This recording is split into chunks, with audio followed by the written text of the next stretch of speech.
a rare example in the wild of a powerful figure subtweeting, criticizing without naming and tagging someone else. This round is Trump versus Michael Wolff, whose book comes out today, and sloppy Steve Bannon. Of course that was while he was still running the show, which he hasn't been since being effectively fired over the summer in a coup led by venture capital firm Benchmark. Bloomberg was first to report the Kalanick tender details, which Axios has separately confirmed with a source with knowledge of the situation. Bottom line, Kalanick has often been referred to as a billionaire, but that's always been on paper.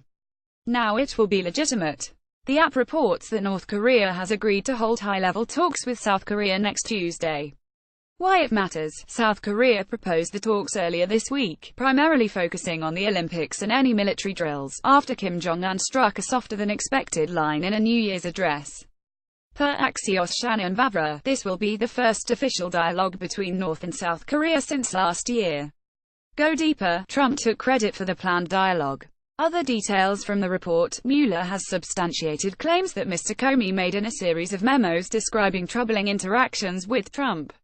Remember, Comey said Trump asked him for loyalty, and to back off Michael Flynn. Trump reportedly called the investigation fabricated and politically motivated in a letter he meant to send to Comey. He was ultimately stopped from sending it by White House aides.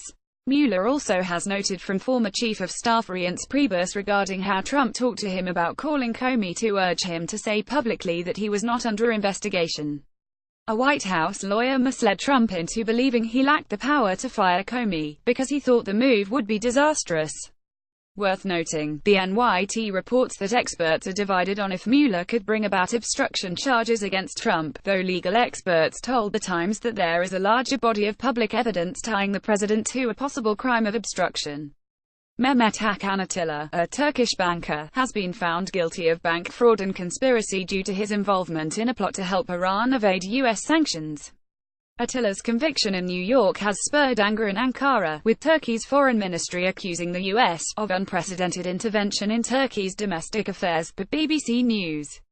Why it matters: Attila was convicted based on statements by Turkish-Iranian gold trader Reza Zarrab, who spoke after admitting to taking part in the scheme himself, the BBC reports.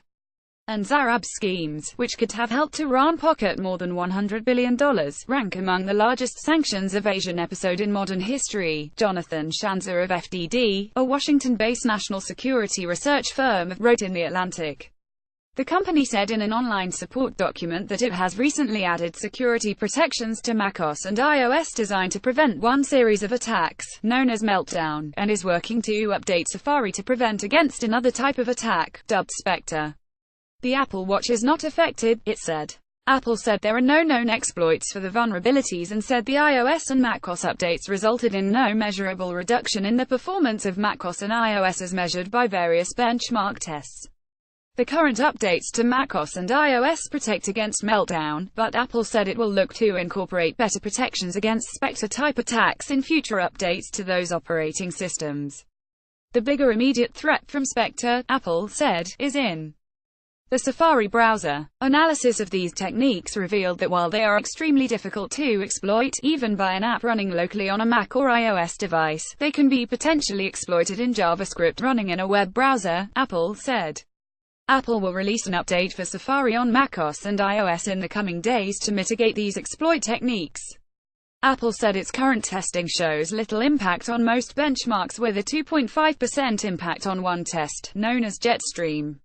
We continue to develop and test further mitigations within the operating system for the Spectre techniques, and will release them in upcoming updates of iOS, macOS, tvOS, and watchOS. Sean Spicer said Thursday that he screwed up at times but never intentionally lied while he was White House press secretary. Spicer was interviewed on SE Cup's HLN show Unfiltered, quote, "And so when I screwed up, it felt really bad. Because you realize that you're tarnishing your personal reputation, your family's reputation, your friends who like you and support you, do you know, some of your colleagues and ultimately again, this administration and the American people who I wanted to do my best job for every single day." On the subject of Michael Wolff's Fire and Fury, which is to be released early tomorrow, Spicer said, "There is a lot of things I know are attributed to myself and other people that frankly never happened. One more thing, Spicer said if Trump ran for re-election in 2020, he will be the nominee of the Republican Party and he will serve a second term. Citizens saw a 40% increase in prices for basic goods, like eggs, in the lead-up to the protests. The NYT reports 0.26.7% of 15 to 24-year-olds are unemployed, per BBC. Total unemployment sits at 12.4%, but is as high as 60% in some areas of Iran. There have been 8 tweets from President Trump about the protests since they started. More than 1,000 protesters have been arrested since December 28, per the Daily Beast. Tens of thousands of Iranians are participating, Fox reports. Around 41% of homes in Iran have at least one smartphone. The BBC social media has played a big role in spreading word of the protests. More than 25 cities have seen demonstrations, per the LA Times. Sources tell the Journal that roughly 20 bids have come in for the company since December, and that the Weinstein Co.'s owners and board of directors have narrowed down a list of 6 potential buyers.